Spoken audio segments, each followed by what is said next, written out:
दोस्तों और भक्तों, क्या आपको पता है कि छोटी दिवाली या रूप चौदस इसी दिन हनुमान जयंती भी मनाई जाती है। दोस्तों, इन सभी का क्या महात्म्य है, आइए एक बार इतिहास पर नज़र डालते हैं। दोस्तों, सर्वप्रथम मैं अपना यह वृतांत शुरू करूँगा एक छोटी सी कथा से, जो कि सीता जी के बारे में है। दोस्तों, इस दिन सीता जी ने हनुमान जी को मोतियों की माला उपहार में दी थी, जिसमें राम नाम न होने के कारण हनुमान जी को प्रसन्नता नहीं हुई। तब सीता जी ने अपने माथे का सिंदूर उन्हें देकर कहा कि इसे लगाने से तुम अजर अमर रहोगे। तभी से इस तिथि को हनुमंत जयंती के रूप में भी मनाते हैं और उन्हें तेल सिंदूर लगाते हैं। इस कथा का पाठ भेद भी मिलता है कि सीता जी को मांग में सिंदूर लगाते समय देखकर हनुमान जी ने पूछा कि आप यह क्यों लगाती हो। सीता जी ने कहा कि आपके प्रभु की दीर्घायु की कामना से लगाती हूँ। हनुमान जी बोले कि मैं पूरे शरीर में अगर सिंदूर लगाऊं जिससे मेरे प्रभु दीर्घायु हो जाएं।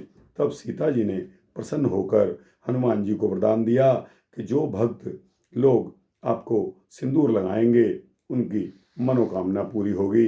दोस्तों, अब आते हैं डिटेल्ड रूप चौदस, नरक चतुर्दशी और हनुमान जयंती। इसके अलावा छोटी दिवाली, इस दिन को तो आप जानते ही हैं। तो यह 4-5 त्योहारों का संगम है। छोटी दिवाली, दोस्तों, दिवाली के एक दिन पूर्व नरक चौदस पड़ती है, इसे छोटी दिवाली कहते हैं। इसका संबंध नरकाधिपति यमराज से भी माना जाता है। इस दिन घूरे यानी कूड़े के ढेर पर दिए जलाए जाते हैं, नाली पर दिया जलाया जाता है। कहा जाता है कि इसी दिन नरकासुर का वध करके प्रभु श्री कृष्ण ने उसके बंदी गृह से 16,000 रानियों को मुक्ति दिलवाई थी और उनको सामाजिक रूप से प्रतिष्ठित किया। इस दिन सूर्योदय से पूर्व जागने पर हल में लगी हुई मिट्टी और तेल लगाकर स्नान करने से श्री कृष्ण की पूजा का विधान है। ऐसा करने से रूप सौंदर्य की वृद्धि होती है, इसीलिए इसे रूप चौदस भी कहा जाता है। दोस्तों, इसके अलावा राम भक्त हनुमान एकादश रुद्र अर्थात महादेव जी के अवतार हैं। हनुमान जयंती वर्ष में 2 बार मनाई जाती है, चैत्र शुक्ल पूर्णिमा और कार्तिक कृष्ण चतुर्दशी के दिन, जिसमें इनकी पंचोपचार व षाडशोपचार पूजा की जाती है।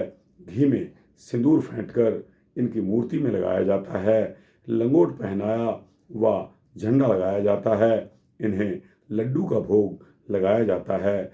भक्तों को भी पीताम्बर पहने, दुपट्टा डाले बच्चों सहित हनुमान मंदिर जाते देखा जा सकता है। परिवार के मुखिया के हाथ में भोग के लिए 1.25 सेर लड्डू की हंडिया होती है। सवेरे सवेरे ही सैकड़ों हंडिया लड्डू का भोग लग चुकता है, जबकि यह तांता दिन भर चलता रहता है। दोस्तों, इनके जन्म की कथा कुछ इस प्रकार है। अंजनी माता शिव की उपासना पुत्र प्राप्ति के लिए किया करती थी। उधर अयोध्यापति राजा दशरथ को भी चौथे पन तक जब पुत्र की प्राप्ति नहीं हुई, तब गुरु वशिष्ठ की आज्ञा के अनुसार श्रृंगी ऋषि को किसी तरह प्रेरित करके अयोध्या लाया गया और कुछ मील दूर मख यानी यज्ञ स्थान, जो अब मखौड़ा कहा जाता है, बनाया गया, जहाँ ऋषि ने पुत्रेष्टि यज्ञ किया।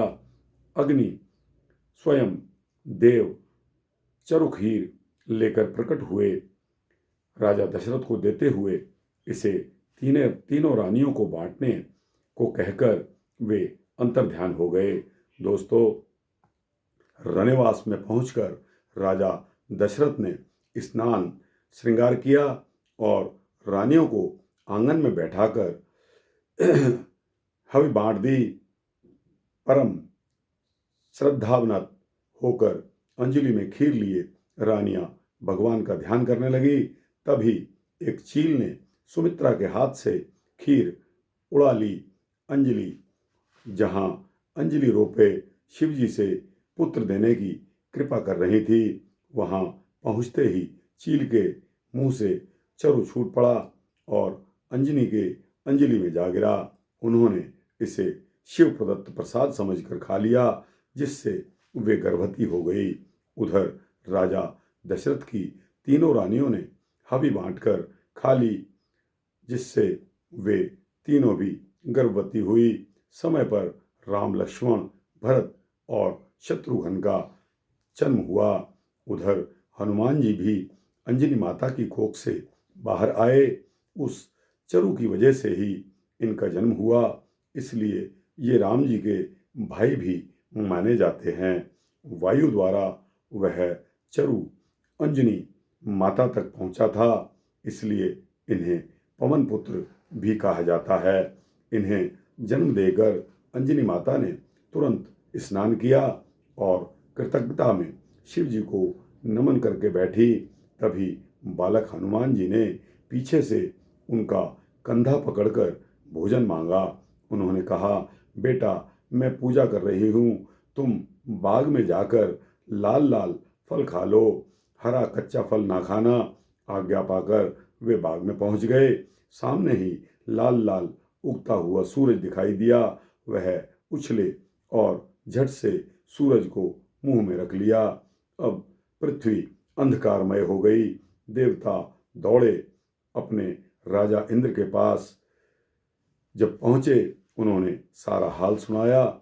इंद्र ने तुरंत वज्र से उनके मुंह पर आघात किया, जो उनकी ठोड़ी में लगा, जिससे उनका मुंह खुल गया और सूरज निकल गया।